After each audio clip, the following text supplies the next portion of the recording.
What's up, you guys? James Strickland here. Welcome to week 62 on my road to 700 pounds on bench press. So you guys that are new to the channel probably don't notice any difference in my new set, but those guys that have been with me for a long time notice that I've got a little bit of a new set around me. So I hope you guys like it. If you are new and you think you might like to see the weekly training recaps of what a 700 pound bench presser, or at least hoping to be a 700 pound bench presser, their weekly training recaps, what they look like, go ahead and hit that subscribe button now. And all those who have already subscribed, the 10,600 of you guys, I really do appreciate you guys tuning in. So week 62 is a deload week. Now I tell you, I honestly, going into the deload, did not feel that I needed one. And one thing about deloads is they are meant for your body to get some work in, but in a relaxed state. And I say that carefully because you don't want to go in just lackadaisy. You definitely want to bring it. Obviously, you'll see the weights that I was working with this week. You don't want to be careless with them. You don't want to be careless with any kind of weight. But going in last week, before this week, knowing that this was a deload, I was kind of kicking myself and I was like, man, I really wish I could just keep going. I'm really making some good progress. I really don't feel tired. I don't feel banged up like I normally do going into a deload. Now, I would stress that you always have a deload at certain times in your training, and you have them scheduled, because even though you may not feel like you need a deload, you probably need the deload. And even if you don't need it 100%, it's not a bad idea to go ahead and take it anyways, because you never know, once you're in the deload, you may really appreciate it and actually know at that point that you do need it. And I'll talk to you guys about that here in just a second. But if you guys are new to the channel, I like to go over my training recaps. I like to go over a video review of all my training. This helps me to not only understand and kind of digest what I did in my own training, but it helps my coach, Josh Bryant, to actually go over my training and see kind of where my flaws are and where my strengths and my weaknesses are, so that we can pursue the best set of goals going forward and put the right accessories, the right reps and sets. So I've had a lot of you guys ask some questions just generically about why I do certain things. And ultimately, it's because my coach and I have decided on these to be the best course of action in my execution of a 700 pound bench press at the end of this cycle. Now, is everything always perfect? Absolutely not. But we learn from the mistakes, we learn from the strengths, and we implement those going forward. And so if anything, things get better as we go on, just like I would urge any of you to do in your same goals, no matter what they are. But without further ado, let's go ahead and jump into this week's weekly recap. All right, so day one, always doing my heavy bench day on day one. I like to use day one as my bench, because bench is my priority right now. It is definitely where I have a lot more energy coming off the weekend and rest days. At this point, I am on a 7-day split. That will be changing shortly, and I will go over that with you guys here a little bit for the next few recaps. But starting off the day here, I have one of my last sets of warm-ups, just trying to get the feel of the bar. This is 315. I like to do one rep somewhat slow, and then basically a pause rep, and then 3 quick fast. Sometimes the 3 that I do are locked out. Some of them, sometimes they're not. Really just on feel. This is my last warm up of this particular workout for bench, and this is a 405. Real nice pause and an explosive rep. 405 for 8 is the set for today, for 2 actually. Looking at the bar and kind of seeing how the bar is moving through the video, I'm actually very happy with how it moved. I was feeling definitely a little banged up. I wouldn't say I'm feeling as banged up as I do or as I am when I am obviously in the 600s the week before, but I definitely needed a deload this week. One thing about deloads is that sometimes your body is needing one and you don't know it. You don't feel it. You feel fine. Your joints feel fine. You're not sore. There's a lot of things that you might make you think that you don't need to back off. And that's what keeps you kind of from progressing, because what happens is you come back, let's say I didn't take a deload this week, and the following week I go and do super heavy.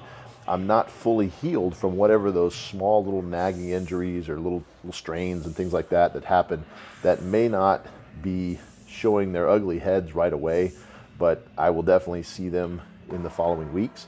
The deload is basically a time for me to take that extra little bit of rest, back off just a little bit, get my mind right, and to continue on with my training. And that's one of the main reasons why I've had very, very good success in my progress throughout all 3 lifts. Doing some body weight dips here. These are actually a little bit tender on the elbows, which is another reason why I like to take the deload. Doing some decline here, 315 for 2 sets of 6.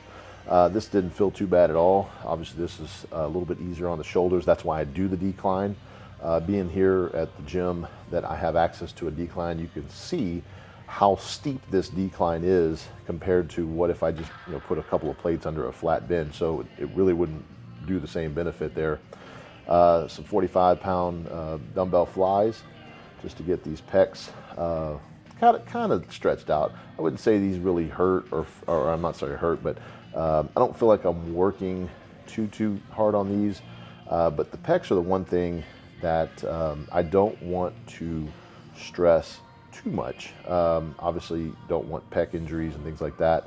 But my pecs can handle quite a bit of weight. With 45 pounds on each hand, this is just a matter of keeping the blood flow, which most of this deload is going to be that way anyways. There's not really a lot of heavy at all. Just going to move on to some crucifix lat pull downs. This is very, very light, about half the weight that I've been doing, or actually less, 45 pounds each hand. Just getting a good squeeze, activating those lats. One of many back exercises you guys will see me doing throughout the week. And I will be actually spotlighting back as one of the main contributors to my bench and my bench progress for this whole training cycle. So you guys keep an eye on all the bench sets that I do. End of the day here, one of the last things here with some overhead tricep rope. Fairly light. Normally I do the whole stack here. This took the elbow sleeves off just to get a little bit extra range of motion, but feeling pretty good. So that's it for day 1. Day 2, I'm combining squats and deadlifts and any kind of lower accessories. A little warm-up squat here. I'm sorry, not warm-up. This is actually my main set. Normally it's a warm-up. Just working on getting the legs, blood flow in the legs. This is going to be 405 for 3 sets of 3 paused reps. And these are very, very long pauses for the most part. Really just working on staying tight, working the core a little bit, and just overall just working the weight. One of the things you can do on a deload week is really work the weight and not let your ego lift for you. Obviously I can pause 600 pounds on this, no big deal. But that's not the point. I know that I can do that. I'll save it for a week that is not a deload week.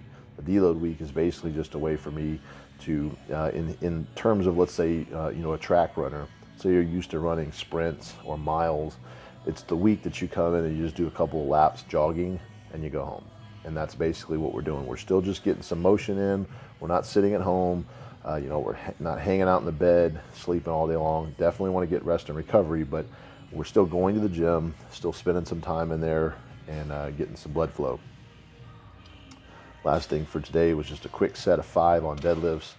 Nothing too crazy. Just definitely want to keep the legs and the hamstrings going. Even though this is a bench-only cycle, legs do play a very integral part in bench, core work, and leg drive.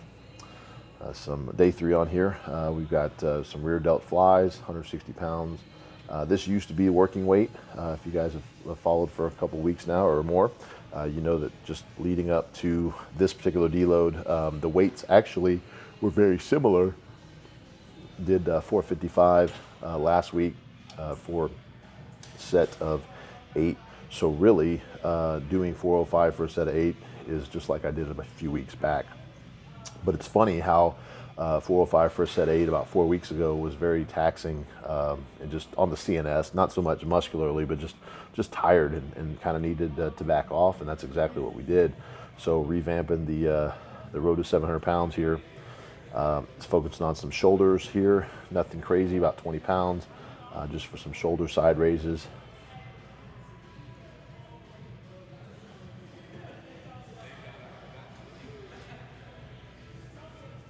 But I really hope you guys had a good Thanksgiving, those who celebrate it. And I know I did. I ate very, very good, had a lot of good food, so I'm definitely weighing a few pounds more. But appreciate you guys. Thankful for you all. And some T3 raises here. Really just working the muscle. This is definitely about half the weight that I've been doing.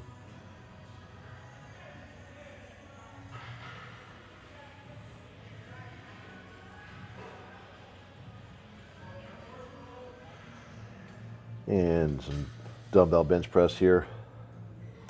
I put 80s there, but this is definitely 85 pounds each hand. This actually didn't feel too smooth. Definitely it took me a couple reps there to get going. I felt a little tight in the shoulders, a little tight in the pecs. But once again, more reason that a deload was a good call this week. Definitely, 85 pounds should feel like nothing, but it just goes to show no matter how strong you are, 85 pounds, 85 pounds.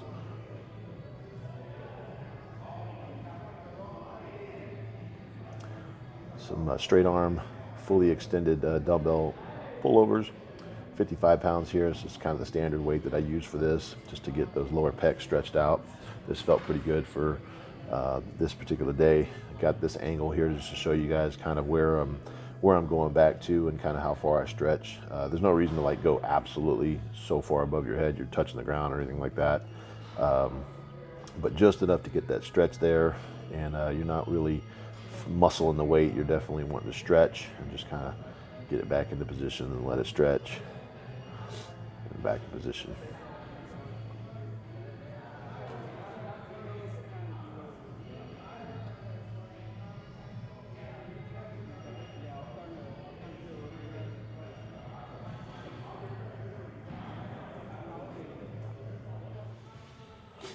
Got some chest supported rows here, 275 for 5. Just doing these on an incline with a little bit of space. I've seen these done quite a number of different ways. It's pretty ingenious ways of once you try to get some barbell rows in. This is basically set of 5 here. People walking in front of the camera. Second set here. This is 315. I actually just took the plates and just kind of made it easy on myself there. Some incline shrugs here, face down on incline. Just getting a little bit more shoulder work in here. Some trap work.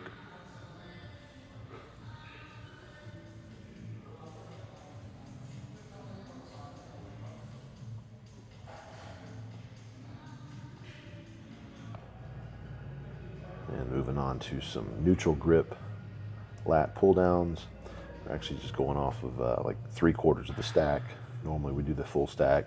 Deload, we're just going 3/4. One thing you'll notice is towards the end of the deload, the weights of the accessories aren't quite the percentage, I guess, if you will, that the beginning of the week is, because we're starting to kind of somewhat ramp it up for the next week. We won't just go cold turkey.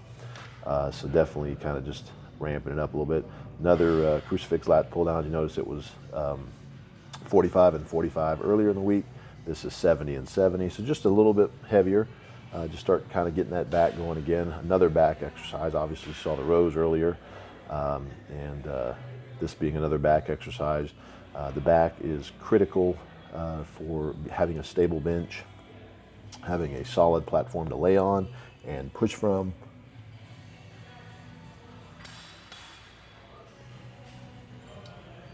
And some tricep rope, a little bit heavier obviously than the beginning of the week. You saw the overhead was about 130. We're going to the full stack here just for a couple sets, just to keep everything going.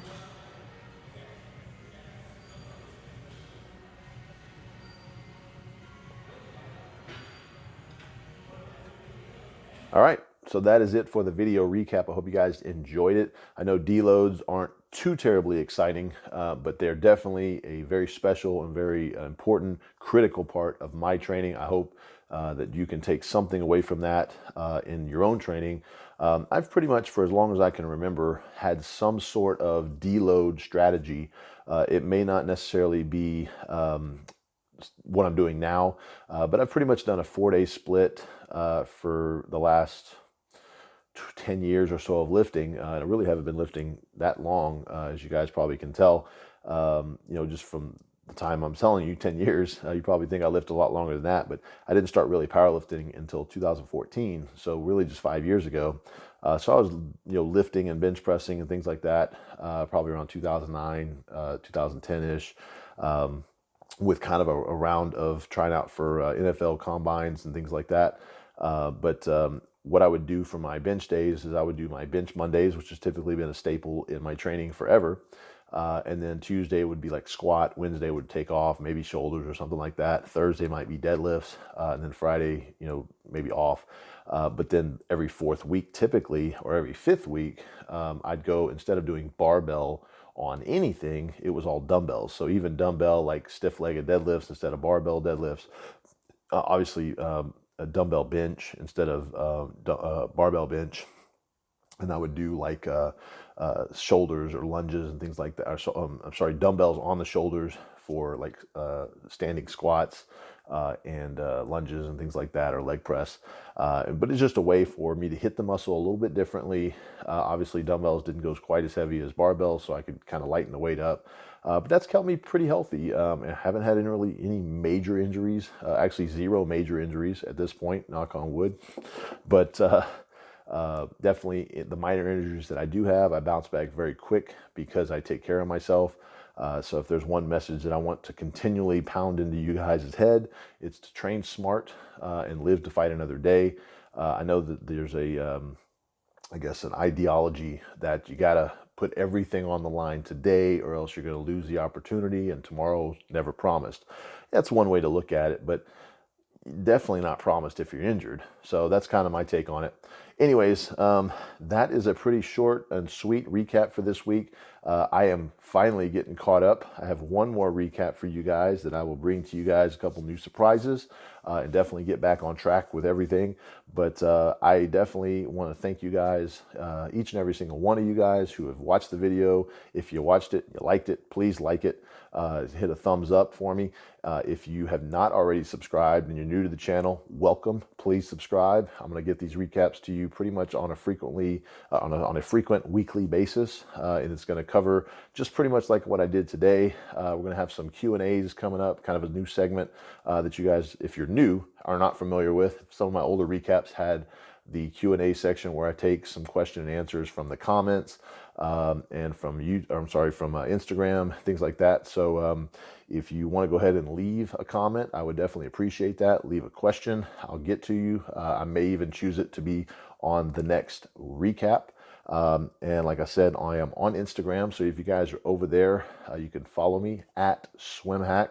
And thank you again for taking your time out of your day to follow me on my journey to road to 700 pounds on bench press. And hopefully it'll be this training cycle. I think we're probably looking, if I had to guess, within the next 16 to 20 weeks. And we'll see. Obviously, things change, plans change, may accelerate some things. We are accelerating training just a little bit from what I previously thought, which is the beauty of having a coach, because you don't have to really figure things out on your own. You can have somebody else you're accountable to, and they can kind of see the bigger picture while you're working on just busting your butt when you got to do it in the gym. Anyways, well, thanks again for tuning in. Definitely don't forget to subscribe, share this video with your friends, and I will see you guys next week for week 63. See ya.